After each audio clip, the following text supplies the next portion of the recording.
Good morning everyone. আজ সোমবার 7 তারিখ।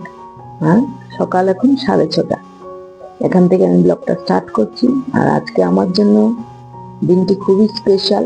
কেন স্পেশাল সেটা ব্লগটা দেখতে থাকো, তাহলেই বুঝতে পারবে। চা খেয়ে নিচ্ছি সকাল সকাল, এখান থেকে ব্লগটা স্টার্ট করছি। আমার ছোট মেয়েটির ছোট্টবেলার থেকে একটাই প্রবলেম, ও স্কুলে যাওয়ার সময় কিচ্ছু খেয়ে যেতে চায় না, আর খেতে পারেও না, একদম ওক চলে আসে। কিন্তু আমি তাও রোজ কিছু না কিছু ওর জন্য তৈরি করি। আমি জানি এখান থেকে ও 1 চামচ কি 2 চামচই খাবে, কিন্তু তাও আমি দিয়ে থাকি ওর সামনে। যদি 2 চামচ বেশি খায় তাহলে আমার মনের শান্তি হবে, তার জন্যই দিই। কিন্তু ও খাবে না, ওই 1 চামচ কি 2 চামচই। নিজের মনের শান্তির জন্য খাবারগুলো তৈরি করি। কখন হয়তো 2 চামচ ছাতু গুলেই খেয়ে চলে গেল। আজ থেকে এক্সাম স্টার্ট হচ্ছে, ওর বাবা এডমিট কার্ডটা জেরক্স করে দিচ্ছে।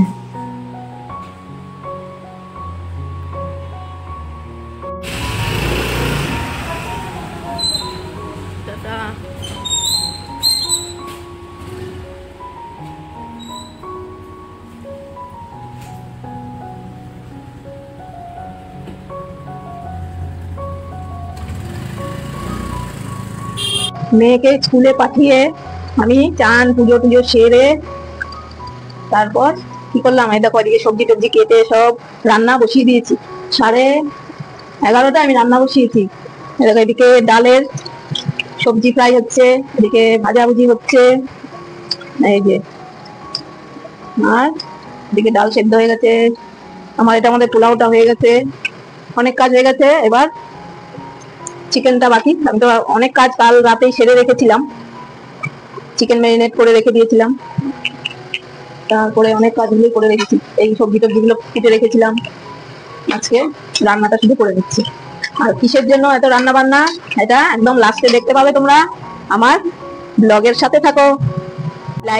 এই লাইটটা দেখো, কাল সারা দিন ধরে এই লাইটটাকে ফিটিং করেছে, কি হলো ফলটা খুলে পড়ে গেছে। তোমরা কি করে লাগাও বলো তো, জানিও একটু। আমার এই থান মাইকারের মধ্যে এটা থাকছে না, বুঝেছো, খুলে খুলে পড়ে যাচ্ছে লাইটটা।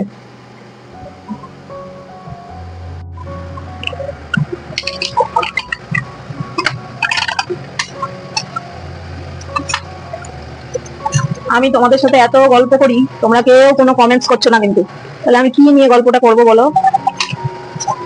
তোমরা একটু কমেন্টস করো, আমার ব্লগগুলো কেমন লাগছে তোমাদের জানিও, তাহলে ভালো লাগবে। কে কোথা থেকে দেখছো ভিডিওগুলো একটু জানিও।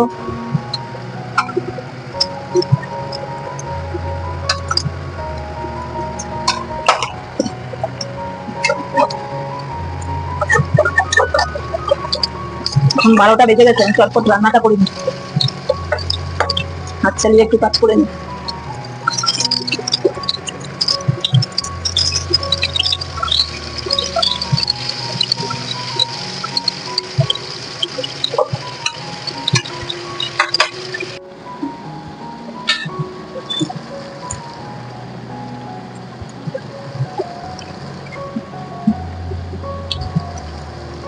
পেঁয়াজটা হয়ে গেছে না, মনে হচ্ছে একদম তেল নেই। দেখো কিন্তু তেল, চিকেনটা দিলেই তেল। কালকে রাতে এটা ম্যারিনেট করে রেখেছিলাম। হ্যাঁ, আদা লঙ্কা আর কি দিলাম, টক দই আর কি কাঁচা তেল নুন, এগুলো দিয়ে ম্যারিনেট করা আছে মাংসটা। এখন দিয়ে দিচ্ছি।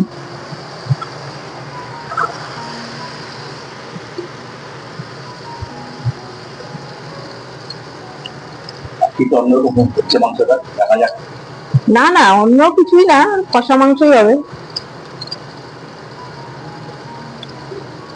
ম্যারিনেট করা আছে। পনির তো এদিকে ভেজে নিচ্ছি, এদিকে ভাজা হচ্ছে, এদিকে মোটামুটি ভাজা হয়ে গেছে সব। হ্যাঁ হয়ে গেছে, ভাজা হয়ে গেছে। আর এদিকে ডাল হয়ে গেছে, পোলাও হয়ে গেছে, এই যে ডাল। পোলাওটাও হয়ে গেছে, এখন চিকেনটা হলেই আমার হয়ে যাবে।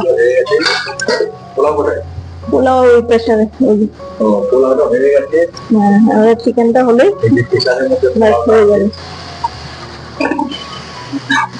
চিকেনটা কথা হচ্ছে, হ্যাঁ চিকেনটা হলেই তো হয়ে গেল, হয়তো আর তো কিছু না। চাটনি তো হয়ে গেছে, চাটনি করে রেখেছি। আর পনিরটা কি? পনিরটা করবো। বাটা পনির? হ্যাঁ হ্যাঁ বাটার বাটার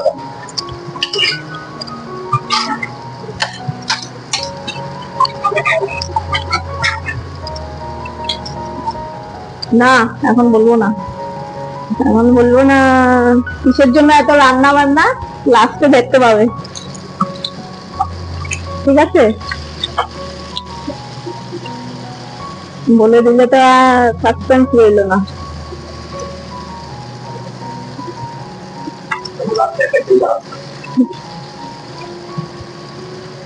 সিক্রেট ওপেন হবে লাস্টে। ঠিক আছে, আমরা রান্না বান্না শেষ করি, তারপর আবার আসছি। Surprise open. বন্ধুরা, ভগবানের অশেষ কৃপায় আজকের দিনই আমার বড় মেয়ের জন্ম হয়েছিল। কাটো কাটো, রেডি করো।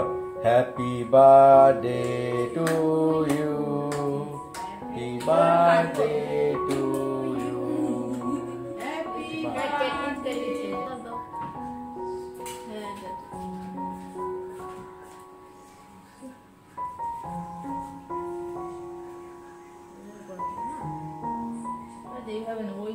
ঠিক আছে ঠিক আছে,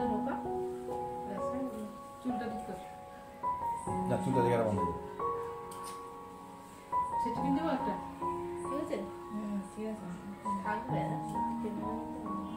ঠিক আছে, এবার কেকটা কাটি, কি এদিক দিয়ে কাটবো?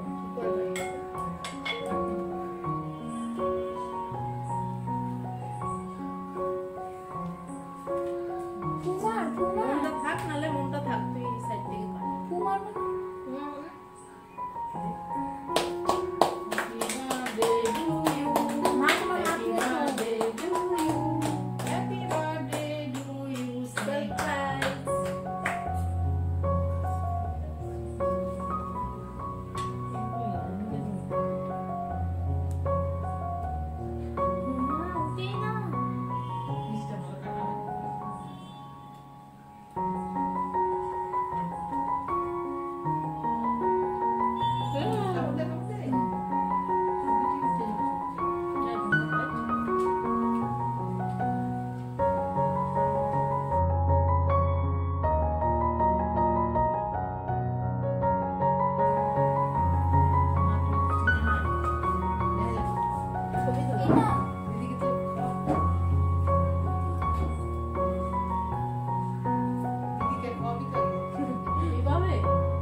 তুমিও এদিক থেকে, লাইটটা পড়ে যাবে কিন্তু।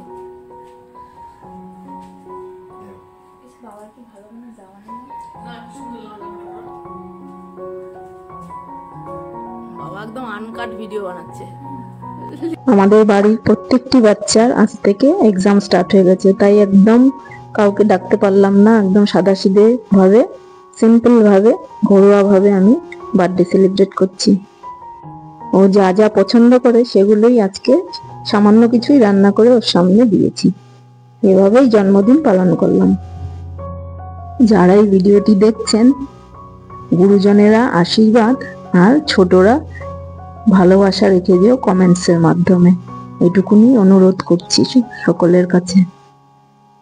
এক পাশে বোন মোবাইলে ছবি তুলে দিচ্ছে, আর এক পাশে বাবাকে ভিডিও করতে বলছে, আর মাঝখান থেকে আমার ব্লগটি হারিয়ে যাচ্ছে।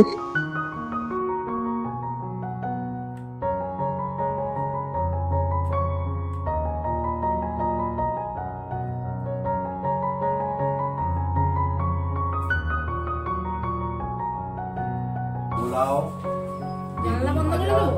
কুমড়ো ভাজা, পটল ভাজা, উচ্ছে ভাজা, আর স্যালাড, আর লেবু। বার্থডে থেকে কি আয়োজন হয়েছে? আছে একটা ভিডিও তুলবে এরকম কাজ থেকে তুলবে চিকেন, বাটার পনির, না মানে এরকম আস্তে আস্তে তুলবি পটল দোরমা, ভেজ ডাল, ভেজ ডাল, চাটনি, চাটনি, মিষ্টি, দই, সন্দেশ, দই, সন্দেশ আর ক্যাডবেরি।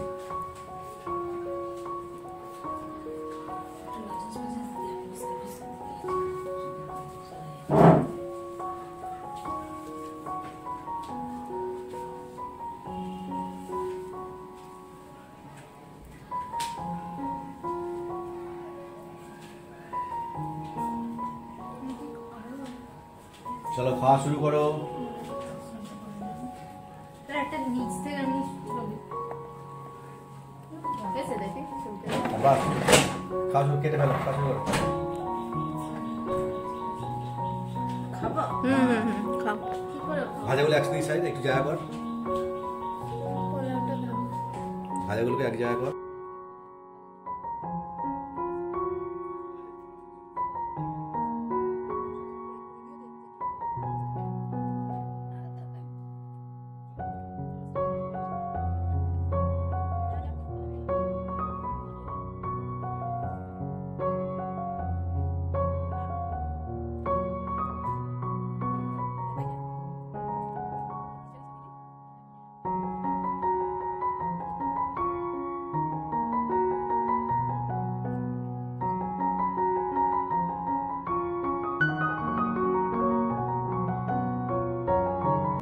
মেয়ের সাথে সাথে আমাদের সবারই দুপুরের খাওয়া দাওয়া কমপ্লিট হয়ে গেল।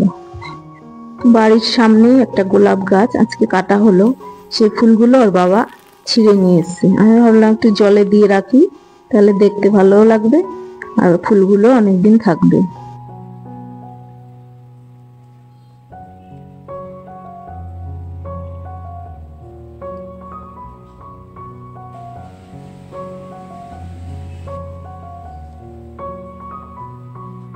আজকের ব্লগটি কেমন লাগলো জানাতে ভুলবেন না। ভালো লাগলে একটা লাইক করে দেবেন। আবার দেখা হবে নতুন কোনো ভিডিওর সাথে। ততদিন সবাই ভালো থাকবেন, সুস্থ থাকবেন, সাবধানে থাকবেন। আবার দেখা হবে অন্য কোনো ভিডিওর সাথে। Bye bye.